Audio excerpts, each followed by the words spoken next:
In this video, we are joined by the one and only Mr. Seymour Duck. I got the Italiano with me as well. We are talking about Disney box office, Wish, all that good stuff. We're also going to kind of talk about this town hall that Bob Iger had with Disney employees. We'll break that down. We have a lot to discuss today with Mr. Seymour Duck up next on OG 55.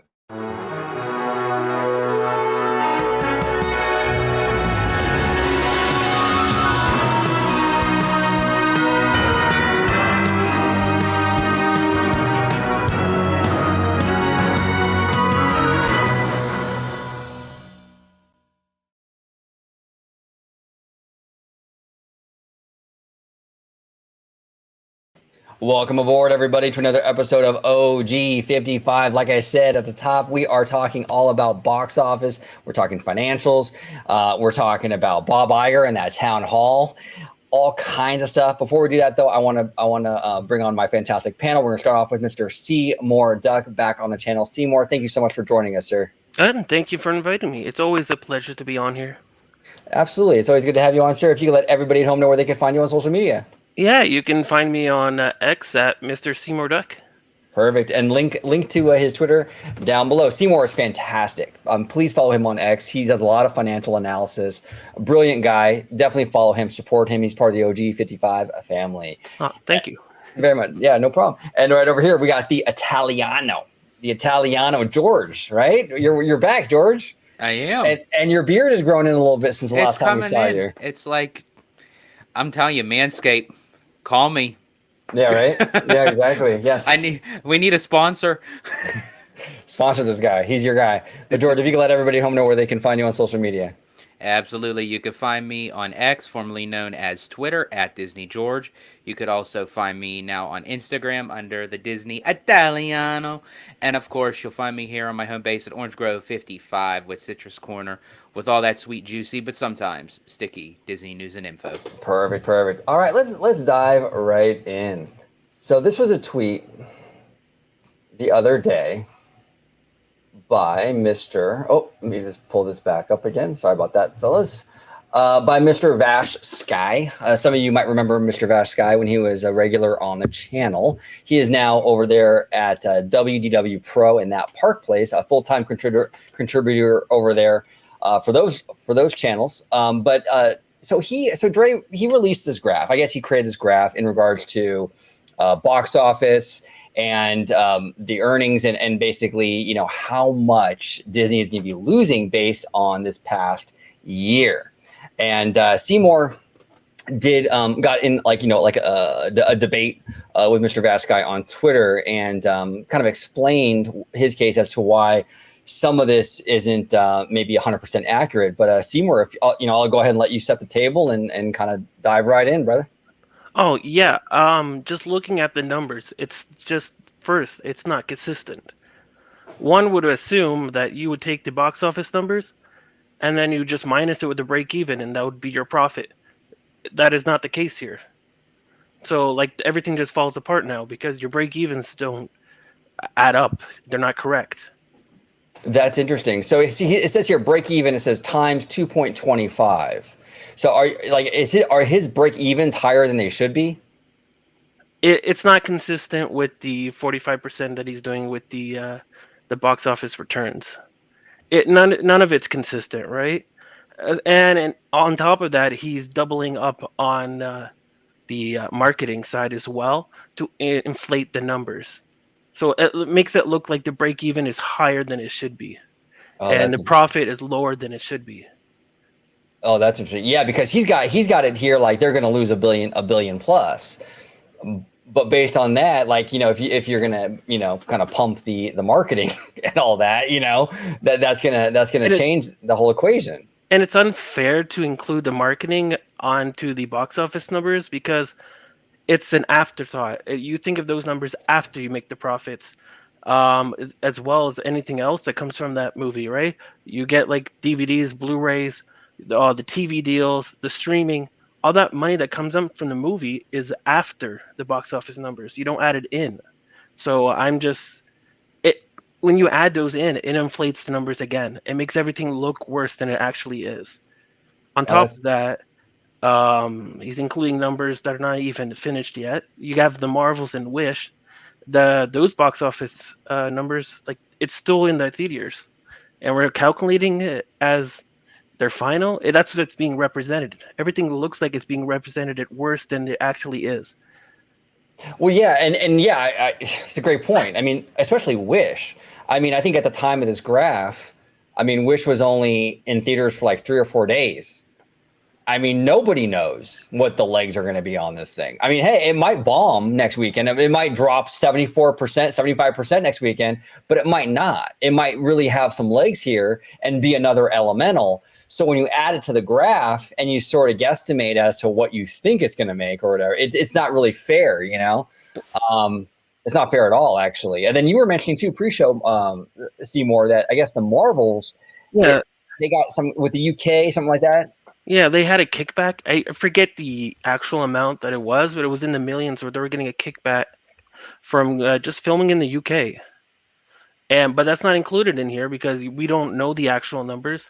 I don't ever go by these numbers. I go by the numbers that you see in the SEC, but not these numbers because we don't know what's happening, right? We don't know if the marketing. These are estimates for marketing, by the way. They're not the exact numbers. We don't know any of this. Nobody knows. We can all speculate. The Right. numbers could be lower, higher, but I just go by the numbers that the SEC represents, and those are official. Yeah, no, those are absolutely official, Yeah, and they're legally bound. I mean, they legally cannot lie with those SEC numbers. yeah, Like with these numbers, like you said, it's kind of fan fiction almost because you're kind of guesstimating, you hear stuff and you're kind of basing it off of that. I mean, the numbers are in the SEC filing. That's where the actuals are, you know. So yeah. 100% with that, And Seymour. on top of that, you're paying actors with backdoor deals. You're never going to know these numbers. None of these numbers don't even matter. And at the end of the day, they really don't. Well, yeah, no, 100%, and they matter even less for a company like Disney, who does not Exactly. depend on the box office. Disney has 1,001 different ways to make money on these movies, Yep. um, way I more than even like a Paramount or I any other agree. studio. I've been saying that Disney is a diverse company. You can't just focus on one aspect of the business and say that's the whole business. And that's what I'm seeing now everywhere. That's like, oh, box office numbers are low. Okay, well, what about the contributing streaming numbers that have been increasing because of those lower box office numbers? I Yeah, don't hear about those. No one ever talks about those. but see, because that's not the sexy part, right? If you add that in, then the Walt Disney Company isn't in crisis. You know, you can't add that in there, right? You got to leave that out. You know, what do you think, George? What's your opinion on all this, on the box office, the numbers, all that stuff? Yeah, so for me, I don't. I'm not a numbers guy. I don't pretend to be. You know, it's not my strong suit. It's not my forte. But if if anybody is going to bring up any sort of data or these kind of numbers, you have to at least know what you're talking about. You know, you have to make sure everything is more so knowing what you're talking about rather than it be kind of fictitious, you know, just to kind of throw something out there. And because for somebody like me that would just look at a graph and it's like, okay, you know, they took the time to put this together, I assume that this is correct. But I mean, for Seymour, he is a numbers guy, you know, so I mean, he could look at this, you know, at one hand and say, you know what, okay, this isn't correct. Here's why. I'll give you the bullet points. Right. But even from the very beginning of Seymour's statement, he mentioned exactly what I would do. I would literally just take the amount of money that the film had made gross, deduct the actual budget of the film, and there's the profit. Like that's what I've always done when I tried to see how much really a film made. Like I've never gone into this in depth where you have like color coded sections and deduct this off of that. It's like I wouldn't know any of that. And as Yeah. I said, I trust Seymour on his, you know, his findings because as I said, he's a numbers guy. He knows what he's talking about. When it comes time for other means for Disney to make money off these films, absolutely.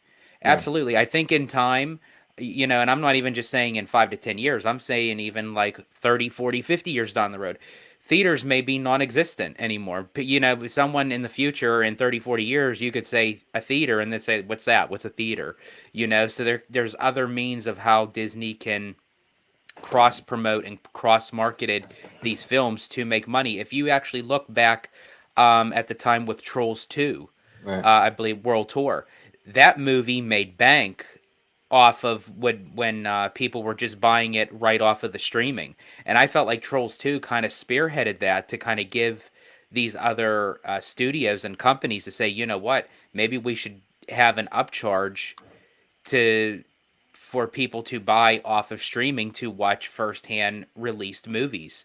And we kind of touched upon this, OG, and Seymour, even in the DMs and everything, that yeah, I feel like the early premiere access was the way to go for Disney with Disney Plus. It was making Disney Plus money, it was making the film money, and it allowed people to get early access whether they wanted to have the theater go experience or not. Yeah. You know, that was a format that, you know, Disney could still make money, because right now I feel like people are going back to the theaters after the pandy, but I think now it's kind of still like depleting itself out, Yeah. sort of kind of like how the drive-ins used to be.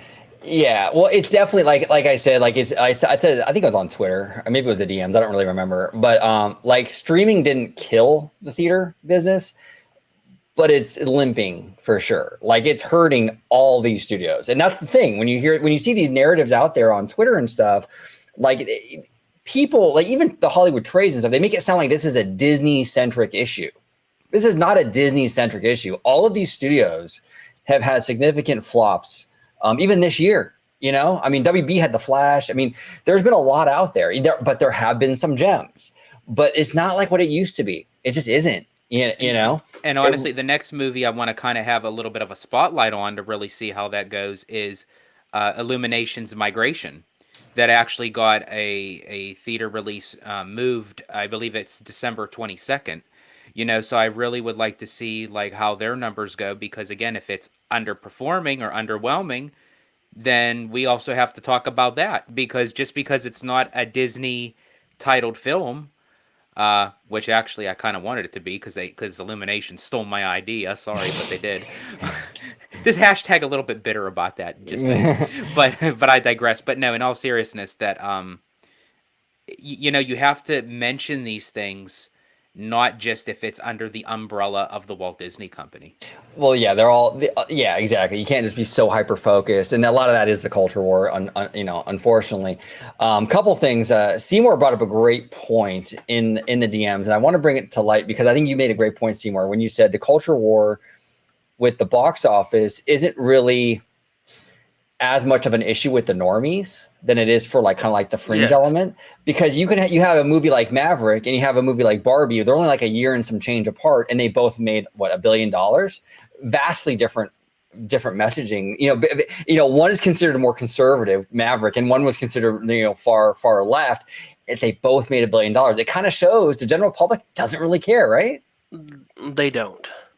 To be honest, like if the story is good, they're gonna watch it. If they're entertained, they're gonna watch it. They don't really care. And if you would, I see this on X all the time now. They're saying that the brand withdrawal on Disney is bad. If that is actually happening, why aren't the numbers showing that? Why isn't the streaming services going down? Look, I'll be honest. Yes, India is going down in Disney Plus because they lost sports rights. They lost cricket, but domestically, no. Internationally, no. It's been going up. Where's the brand withdrawal, right? If that's an actual issue that's going on within the company, right? With the culture wars, you will see that, but it's not. No, and yeah, exactly, and we talked about it too with the streaming service where they gained. You were tweeting about it with Vash Guy about how the streamer gained what, like 100,000 Yeah, subs? 100K. Yeah, domestically. That's only domestically, right? Domestic, right? Yeah. And that's Canada and US, and that's not including Hulu as well. So it's just Disney Plus, because internationally you have Hulu content, so you're missing that whole context, that whole story in there. But yeah, it's 100K, but still 100K you gained, as well as keeping the current customer base. Exactly. So that's not a withdrawal because Yeah, you're keeping what you have and you're adding 100K. Now exactly. you can make the argument, oh well, 100K isn't that much. Okay, that's fine, but it's not a withdrawal. You're adding, and like you mentioned too, they raised prices on top of all that, and it still went up. Yep, exactly. If you're seeing like, oh, they lost 2 million subscribers just in US alone or internationally, then that's when you'll see the brand withdrawal. But that's not happening. These culture wars, these issues that you're seeing is not happening. People just want a good experience, and if it's there, they'll see it. They'll vote with their wallets. Right. That's And why if you see Barbie doing great. That's why you see Top Gun Maverick doing great. It's a good story, and that's why you're also seeing Mission Impossible doing bad, even though it's Tom Cruise, yeah, right? yeah, exactly. Well, and if you have a brand withdraw, Yeah, well, common sense would tell you when you raise prices on that service, you're going to see a huge hit. It's going to take a big hit because people aren't really invested in that brand. Why would you exactly. pay more for something that you are not into, right? Like, so that whole thing, you made a brilliant point with that, Seymour. The fact that these prices went up and they still went for it tells That, you that the brand is still very, very strong. that's pricing power, right there. Just it's Yeah. pricing power. You see it in the parks. They're growing. You're seeing in the Disney Plus and their streaming. It's growing. You see ESPN. They're growing. It's like, okay, linear is dying. India streaming is dying, but everywhere else is going up. Oh yeah. Well, exactly. And then they brought the streaming debt down from like a year ago. What was it, Yeah, like a billion plus or something like yeah. It that? was 1.4 billion, and now it's like 400 million. And the revenue has increased as well. Where was it? I had it here saved. Yeah, their revenue increased by 12% year over year on their last quarterly earnings, Wow. and their loss increased by a billion, going to 400 million. Yeah, I'm like, it's improving. There's progress. Where's this withdrawal that's happening? I don't see it. I don't see it. And it's always been the case. I think Chapek or even Bob Iger before, I think even Iger before Chapek even left was saying that Disney Plus won't be profitable until 2024. So I don't really understand this narrative out there where it's like people sort of forget that or something, like, because this has been the trajectory for like years, you know? Yeah, It's always been 2024. yeah. So That's what I remember. Like anytime that we saw like the quarterly earnings or the shareholders meeting or what have you, anytime that streaming was brought up, they always said that it will not show what the main profitability would be for Disney Plus up until 2024 and beyond. They always said that. So we're not even there yet, and we're still even seeing a great increase, as Seymour had just mentioned, each year. It's going up 12%. You know, things are on the rise. It's not major big jumps, but I mean, it's at least we're still moving up right. slowly than falling down fast. And Well, there's yeah. Go ahead, Seymour. and there's one thing I wanted to state. Like in Sure. the US, Disney Plus is a very different. You do not have general entertainment content. So people focus on domestic numbers, where Canada has the smaller ones in there, but it's primarily US. But they're forgetting that Hulu is also attributing to it. And they never talk about that. They only focus on Disney Plus. And once you see Hulu, it's going to be a different experience. Once you have Hulu merging in with Disney Plus, the numbers are going to go higher.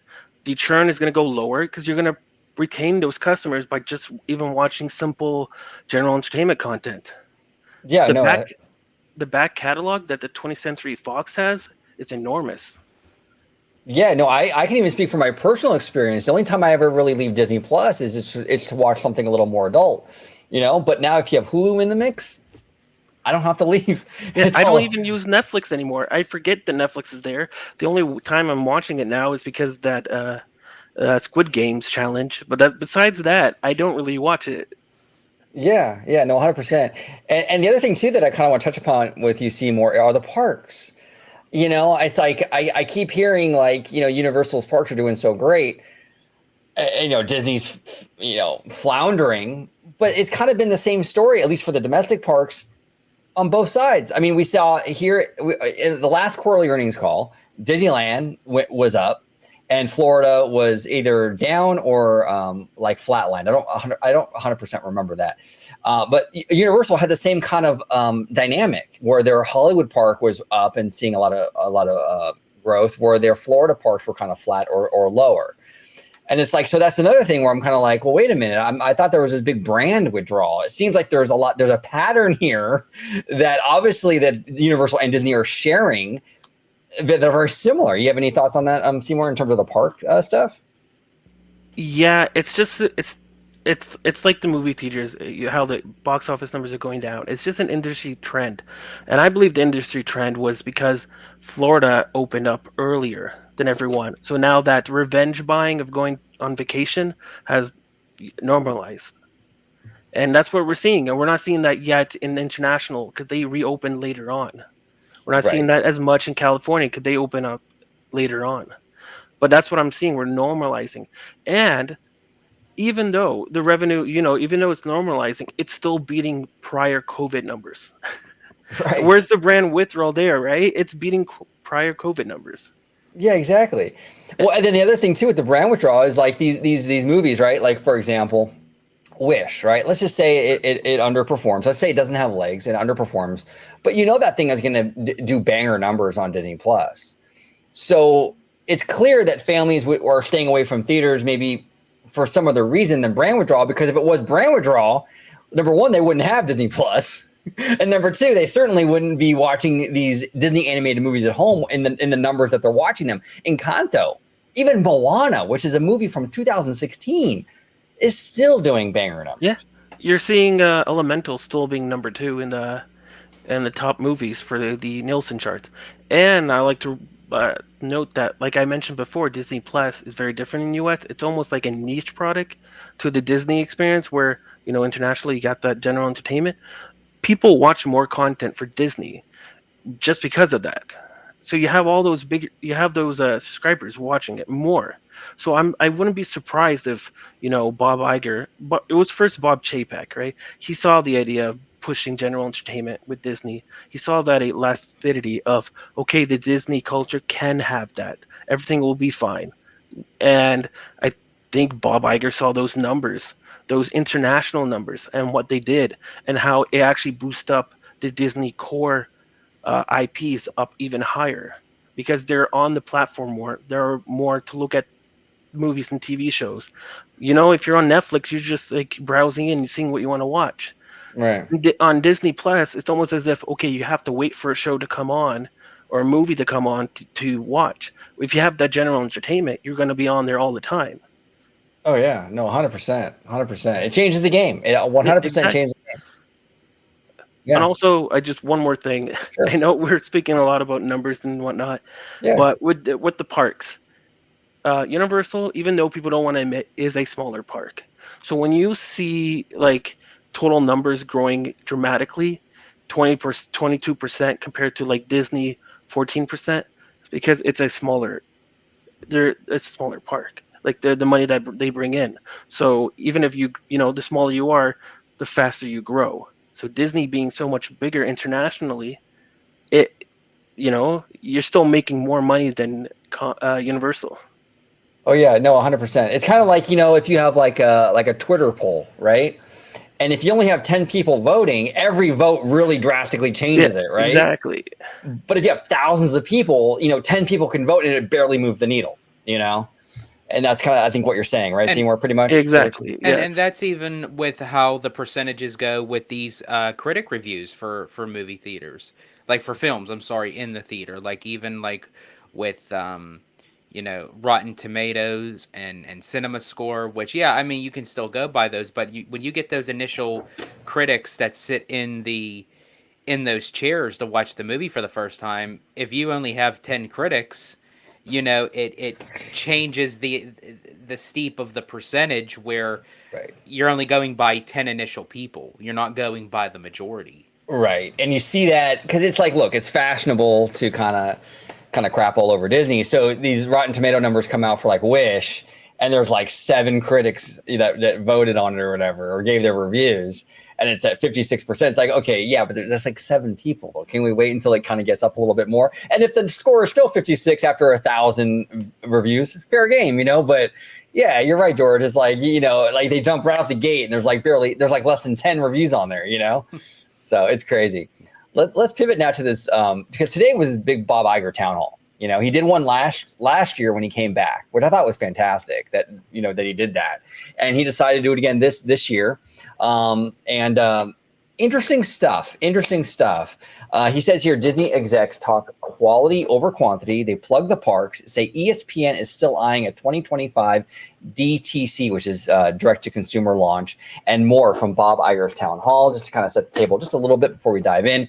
It says Bob Iger and top execs stressed a commitment to quality over quantity as the studio's film slate has had a bumpy ride, talked up the parks and ESPN. And to your credit, Seymour, ESPN is a big deal. It's a moneymaker for them.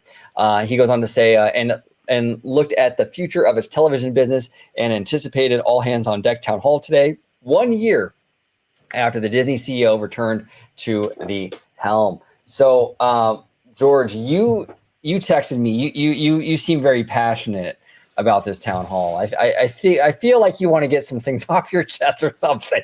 Go ahead, dude.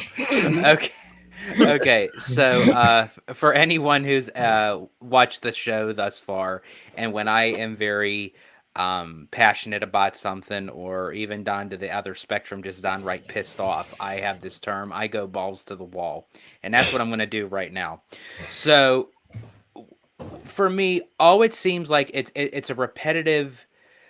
It's like putting your laundry into the washer and the dryer. It's like wash, rinse, or wash.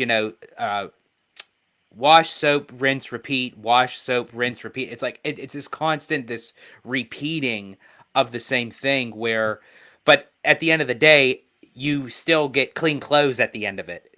I'm not getting shit. It's like they're talking, but they're not walking, they're not backing up what they're saying. I do like the whole notion, though, of having these kind of like town hall meetings with the cast members and the employees. The overall assumption of it is great, but the execution so far has been very poorly. And honestly, since Iger came back, there have been some pretty bad PR blunders upon either by his part or his staffing, that is like putting themselves in a position where they're digging the hole much deeper. And that also includes Mr. Josh D'Amaro. Oh, don't worry, Josh, I'm not leaving you out of this equation. Don't feel bad, buddy.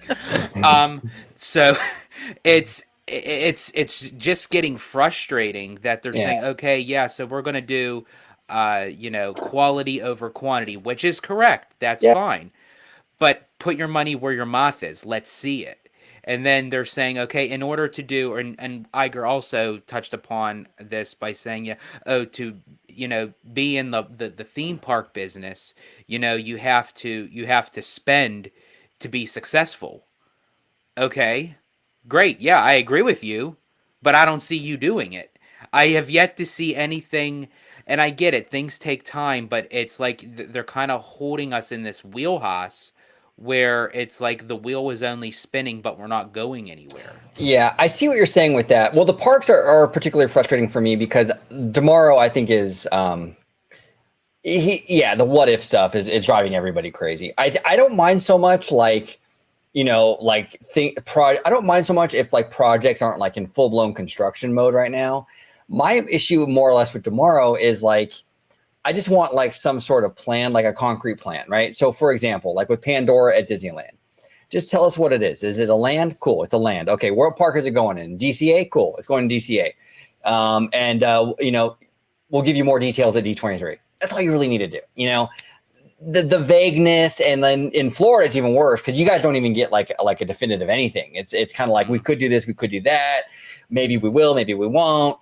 I just want to get a little bit of a sense of where we're going and some greenlit projects, So the parks thing that's why it's frustrating. I'm not even particular. If it takes you 5 years to build it, that's fine. I have no issue waiting. I just want to know what we're getting, kind of the roadmap going forward. I think a little less like what if stuff would go a long way. I agree with you. The fact that we waited 6 years for Tron, like I don't care anymore. Like I could wait as long as I know that something is Yeah. specifically greenlit. It's good to go.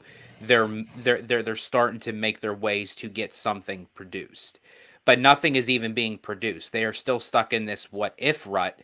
And it's like, oh yeah, well we could do this, we could do that, and they gave us Encanto and Indiana Jones replacing Moana and Zootopia, and they still haven't even made that final decision if that's going to be it or not. Right. We still do not know what is going to go on with Dino Land USA, Yeah. and Damaro even hinted at another Another maybe. interview that he did. I forget who he did the interview with when he said, "Don't worry, there's even more blue sky, Yeah. ahead, and we're going to take you along for the journey. We want you to be a part of the journey."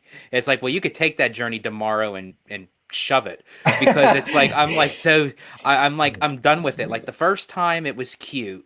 The Yeah. second time it's annoying. Right. If it just keeps on going, it's just like downright like irritating me.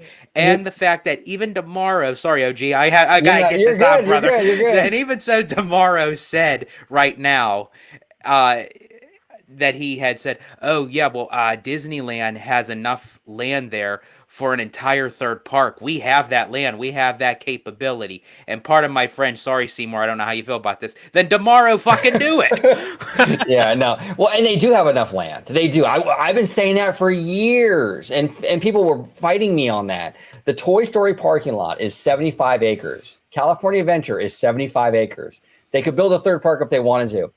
That's not even including the area over there by like the hotels and stuff. If they really want to get ambitious, they can bulldoze some hotels over there and build something over there too, park wise, like a full park if they wanted to. I don't think they're going to go that route though. But my issue with this, and then I'm going to take it to Seymour. My issue with this whole town hall, I didn't mind so much what the nuggets of news they gave us, like the quality over quantity. Good to hear. I guess reiterating, cool. ESPN, cool. My issue with most of it, though, was the PR element of it, right? Mm-hmm. So you kind of announce this employee kind of town hall meeting.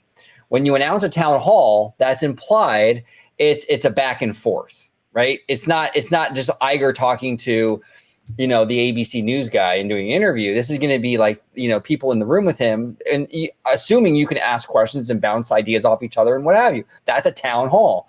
So when you do a town hall and then you say no questions, see, for me, optics wise, that was a bad call, Bob. Like, because number one, he the whole time he was sort of setting this narrative of like we're past the repair part of the journey. Now we're going to start building back now, which is a funner part of the journey now going forward. We're going to start building back, right? We're going to start building above, and that's fantastic. And it was a positive message.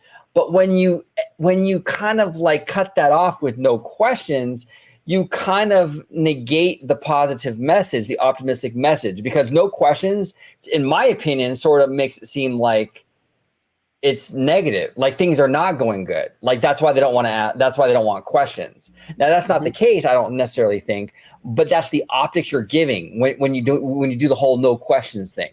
When you're optimistic, you want questions, you want feedback, right?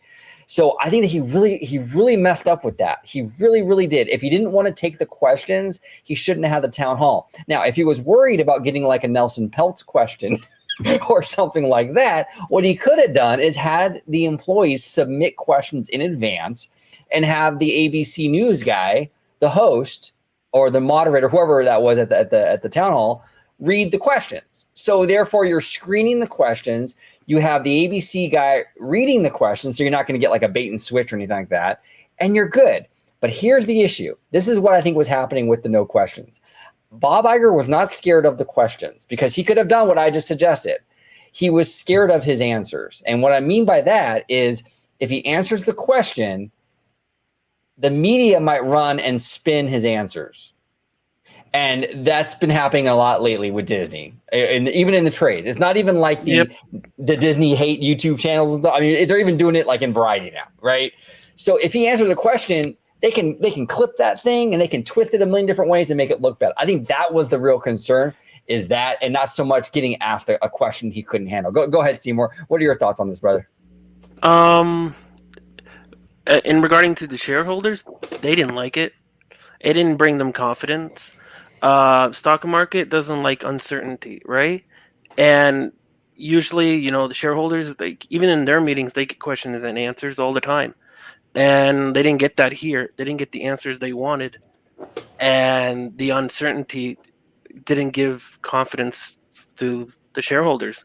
Uh, so the stock dropped because of that. Plus, Yeah. like anything, like a lot of the things that he talked about, we already knew. It was like nothing new to me. It was nothing new. You're right, Seymour, and you're right about uncertainty, right? Like, okay, so you have the whole studio streaming thing is like it's a seismic shift. It's very transitional right now. For the whole industry, it's a very transitional time for Hollywood. So okay, so that's going to be there's always going to be a level of uncertainty there, and I can kind of forgive that. But what Iger should do is focus on the things that are more solid right now and give Wall Street certainty in those areas. So you have your parks. There's nothing transitional right now about the parks. The parks are very much evergreen. They're always doing good. Okay, so give Wall Street and the market some concrete stuff with the parks then. If you can't provide 100% certainty for the streaming and the studio, you can do that with your parks though. But instead, they double down on the, like what George was complaining about, the maybe we'll do this, maybe we'll do that thing. So now you're creating uncertainty not only with your streaming services because of that whole industry is changing, but now you're also inserting an unnecessary amount of uncertainty with your parks by not committing to any projects. Mm-hmm. And it creates a lot of issues. Go ahead, George. That journey scenario, it gripes me so bad because it's like the journey, we're not even packed yet. This is like what they're doing. It's like they got empty suitcases. They're throwing stuff in, and then they're pulling it back out. It's like, nope, that's not going to work. Let's throw this in. Let's take this. It's like, I mean, we don't have the suitcase shut. We're not out of the house. We didn't even start the freaking journey. No, you're in the room. You're in the room, and I'm telling you, George, we could go to Cabo, but we might go to Tokyo. I don't know. Maybe tomorrow it'll be, I don't know, Canada or Australia. You never know. We'll figure it out along the way, though. Yeah, and we're gonna take other people along with us to describe our bullcrap. Yeah, and that's the thing. That's the uncertainty like that you don't want to have. You want to provide at least some certainty in the areas that you can, and Disney's not doing that with the parks. Yeah, I think with this, they thought it would probably help a little bit just to kind of stall time, just to kind of keep people to say, you know what, even though we're not giving them anything, we're still talking. Even though we don't know what the hell we're talking about, we're still talking, and it's like maybe that will kind of stall some time, till we can figure. But essentially, with them doing that, it's hyping people up for absolutely no reason. And essentially, I think we're starting to see that not even just within our own little community, but just in general. That I feel like it's starting to have that boy who cried wolf kind of tactic, where it's like when you say it so many times. It just keeps on getting diluted till essentially people aren't just going to care anymore, unfortunately. And to not just put it on Damaro, because we are very heavily critiqued on Damaro's performance as chairman of Parks and Resorts, but I'm starting to see kind of the way that even Iger is doing. So I mean, maybe the bus stops and starts at Iger, well, to not even to give Damaro credit, where I mean, there's nothing really to give him credit for right now because he hasn't done anything, but maybe that is why, because essentially Iger still pulls the strings.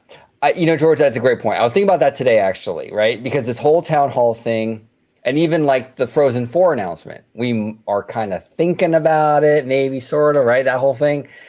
I was like, a lot of this sounds like Damaro. A lot of it sounds like the stuff Damaro does.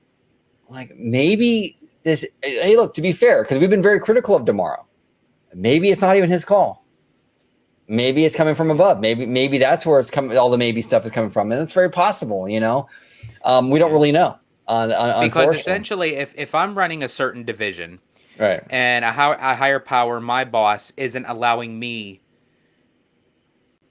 the green light to approve anything, but I have to tell my team we still have to produce something, but I have to step out on this stage looking at hundreds of thousands of people, and we have to come up with something, but we have to kind of give this scenario that, okay, we're going to give them something at some time. but it's just not right now.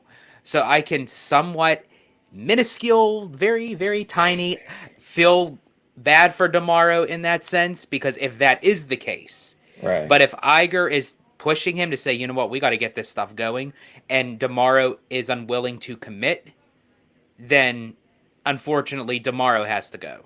Yeah, there's something going on. There's something going on. Now, Seymour, I wanted to ask you, like, because this was kind of a black eye for Bob Iger today. I think, like you mentioned, Seymour, Yeah. the stock went down like a couple bucks. It was kind of significant. It's He's Wall been Street didn't getting like it. kind of several black eyes these past few months. He's starting to look like a raccoon. Yeah, the Rocket Raccoon.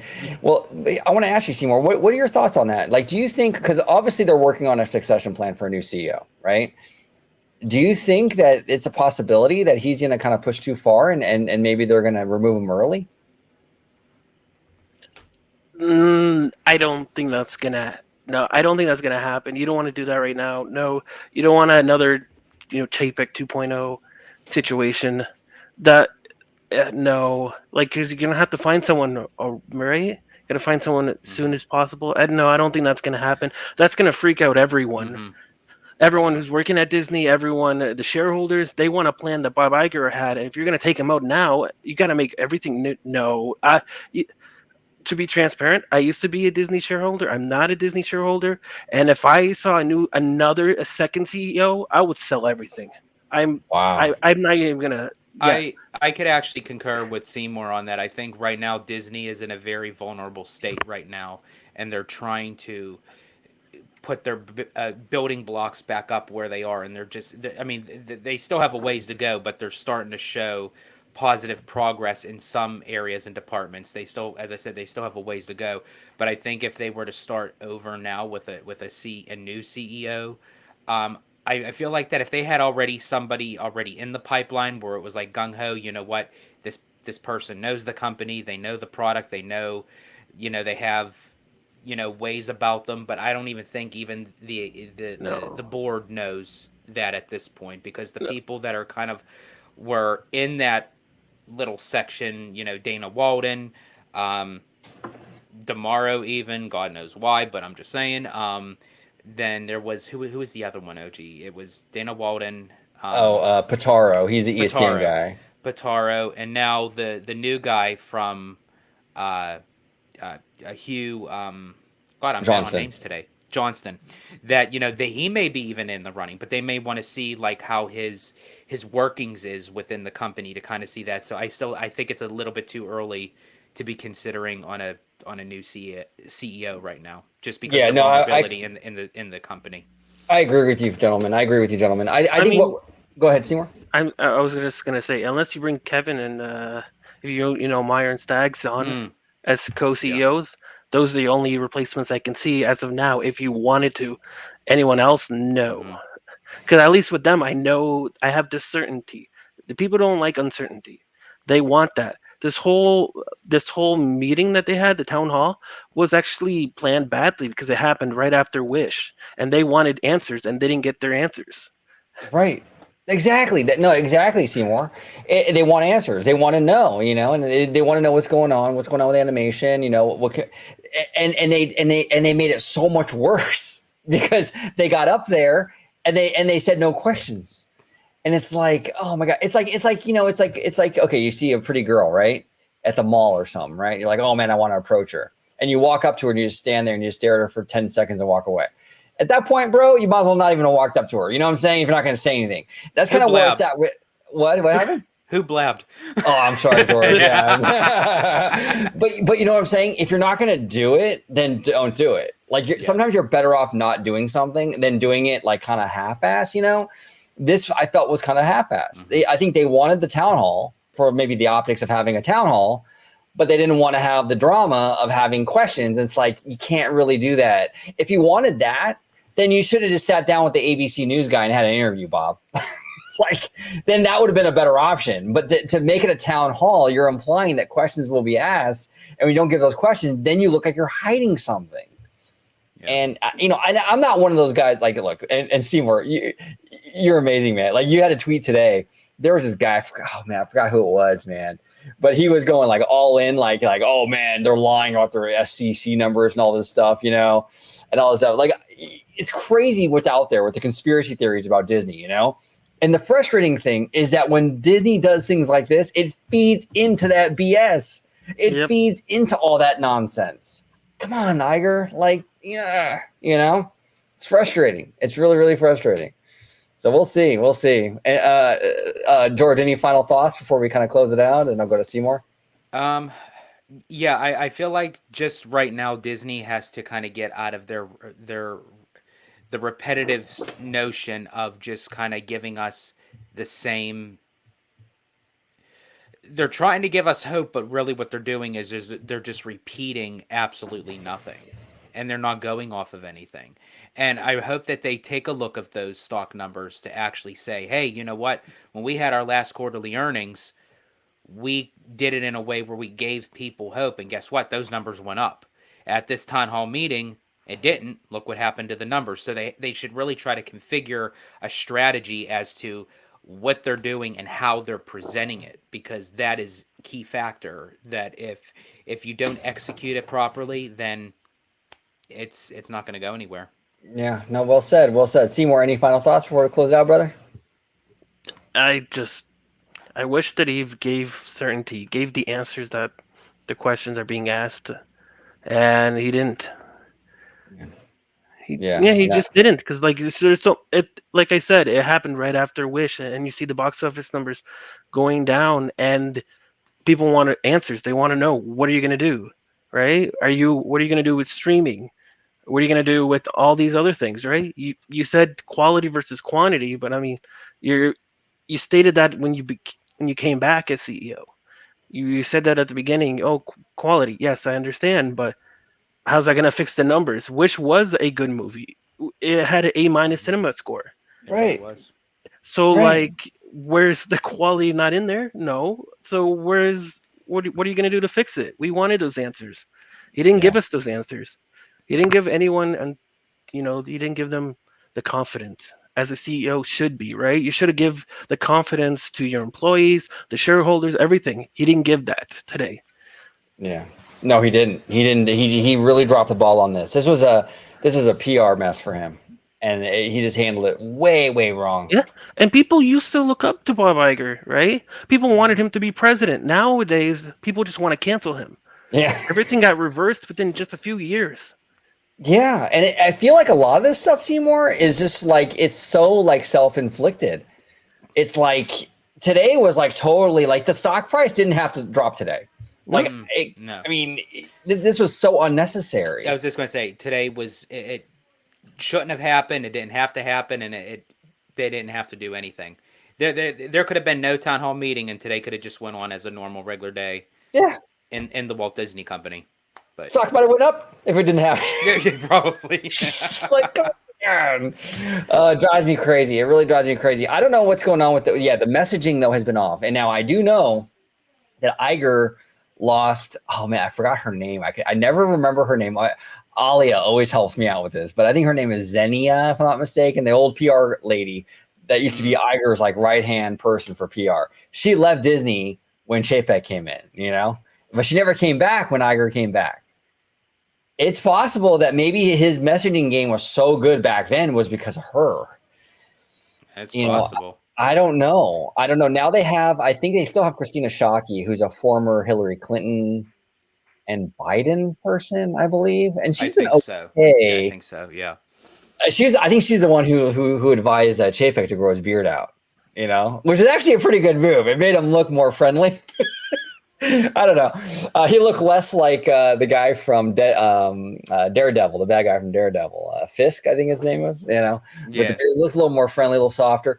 But I digress. I think that maybe the PR was attributed to that former PR chief, and without her, he's kind of like struggling a little bit, because I can see some cracks, And we talked about it, George. When he was in the quarterly earnings call like a few months ago saying you're going to see the power of the Disney brand when The Little Mermaid comes out. You never do that, Bob. Nope. You never point to something in the future because you don't know what those numbers are going to be. No matter how good your internal tracking is, that movie might flop. Well, sure enough, it didn't flop necessarily, but it didn't do as well as they were expecting it to do. So now you look stupid for saying that, and now you're damaging the brand in the process. When you should have pointed backwards to Way of Water, which already made $2 billion. Do you fellas think that's kind of even what hurt Wish even before it hit theaters? Because again, everything that Iger had stated in that interview with the Little Mermaid is kind of what they did with the trailer of Wish.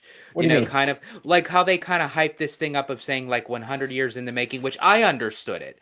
I got the full background after watching the film. I enjoyed it immensely. It was a beautiful, breathtaking piece of animation. But do you feel like that the hype of how they presented it in the trailer of saying like, the studio that brought to you The Lion King, Moana, Snow White, and it's like running down all the movies, this was 100 years in the making, that they kind of oversold it. Okay, so in the sense of how Iger mentioned about with the Little Mermaid. I see what you're saying. Yes and no is kind of where I'm at with it. The from the creators of Frozen, Moana, they've been doing that for years. When you watch the old Disney movies from the 90s and the commercials and stuff for those films, they were doing that back then. So I think that's kind of like a thing they've always done. But I do agree with you. 100 years in the making, like a culmination of a century. There's a lot of expectation there. And I see a lot of people on Twitter. One of the biggest complaints about the movie isn't so much the movie. To your credit, George, it's about, well, it's a good movie. I enjoyed it, but I don't know if it's a good 100th anniversary movie.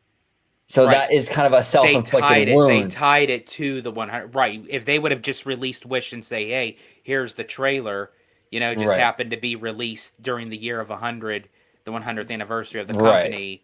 I think that's where it kind of lost in translation, even though I understood what they were going for, but a lot of people, and we touched upon this, normies are not. Normies don't care.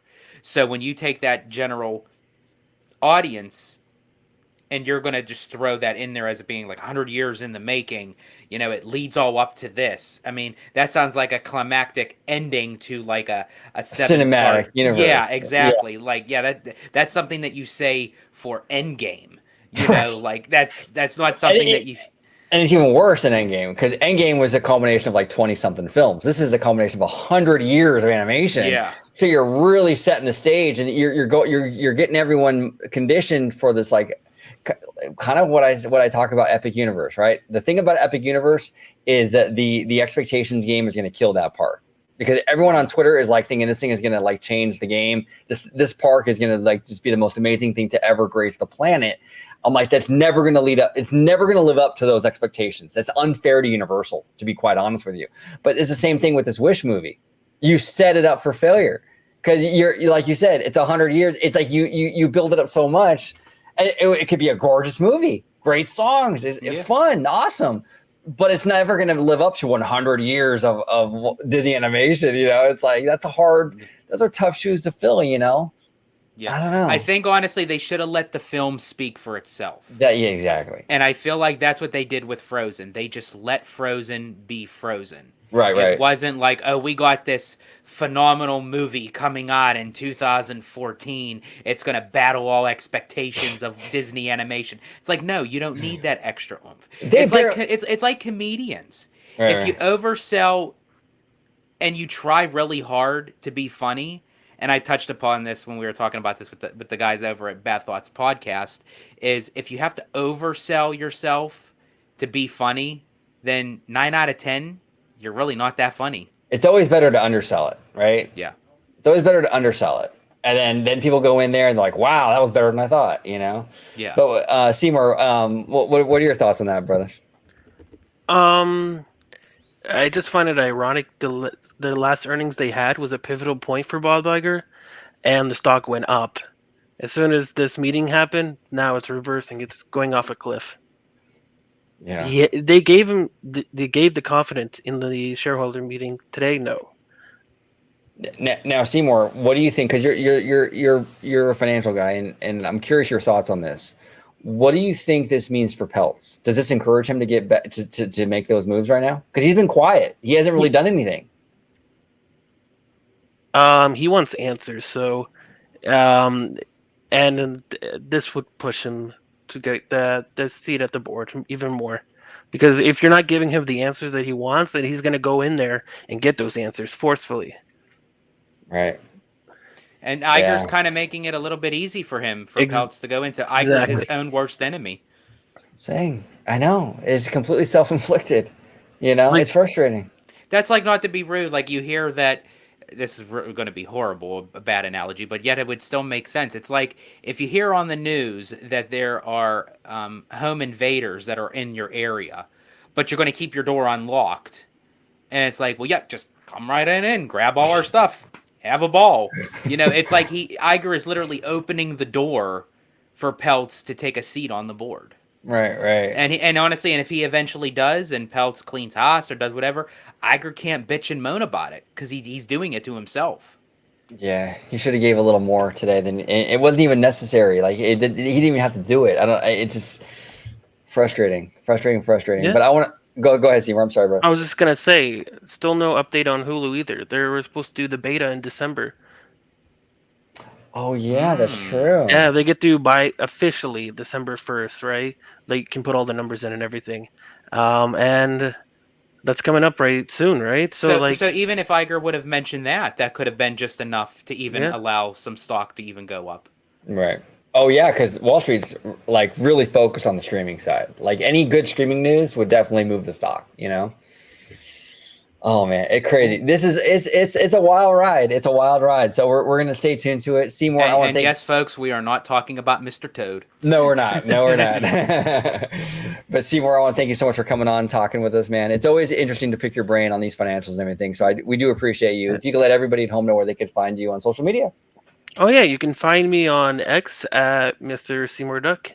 Lately, I've been making some spicy posts, so if you want to go see those, they will be there. Exactly. No, see, I'm a huge fan of Spicy Seymour. I've been loving your tweets, and you've been on fire, brother. So keep it up. Awesome stuff. You see, when I see the numbers are there, and if I want to see all of the numbers, I don't want just some cherry picked numbers here and there. I want everything, even if it's bad, right? I want to see those numbers. I want to see everything. And with numbers, you can't really give that narrative of like you falsify it, right? It's there. If you see streaming going up, streaming's going up. You can't say, oh, streaming is doing bad. How is it doing bad if you're getting up, right? You can't. Your box office numbers are going down. Yes, it's going down. So theaters are dying. It's going down for everyone, not just Disney. So it's like, yeah, that's why I like these numbers, because it's like 2 + 2 = 4, and you can't change that. Oh, 100%. Well said. And that's exactly the point. Yeah, exactly. And when you cherry pick, and when you leave out ESPN, and you leave out this, but you add this, and you do that, it's like you're not giving the real assessment. You're not giving a real assessment of what's actually happening. Especially when Disney is a diverse company. I will always say that. It's a diverse company with a great flywheel that they can leverage everything together. Right. Exactly. And that real assessment might be worse, you know, and it might be better, but let's get the real assessment. Exactly. with all the data, right? Exactly. Mr. Italiano over here. If you could let everybody home know where they can find you on social media. Absolutely. And before I do, I just have one more thing to say. And yes, I am addressing you, Mr. Bob Iger and Mr. Josh DeMauro. We want you to talk about what you're actually going to do for the parks. We want you to actually talk to us about what you're going to do for the streaming service. We want to know all that. The only thing that we do not want you to talk about is don't talk about Bruno. Yeah, right, exactly. There you go, 100%. So I digress. If you'd like to find me on social media, you could do so on X, formerly known as Twitter, at Disney George. You could also find me on Instagram under the Disney Italiano. And of course, you'll find me here on my home base at Orange Grove 55 with Citrus Corner, with all that sweet, juicy, but sometimes sticky Disney news and info. Perfect. Comment down below with all your thoughts on everything we talked about today. The box office, Wish, the town hall today with Bob Iger. We would love to hear from you. Comment down below. Thank you so much for watching and supporting OG55. We do appreciate all the support, all the comments, all the likes, all the shares. Have a great one, everybody. Bye-bye now.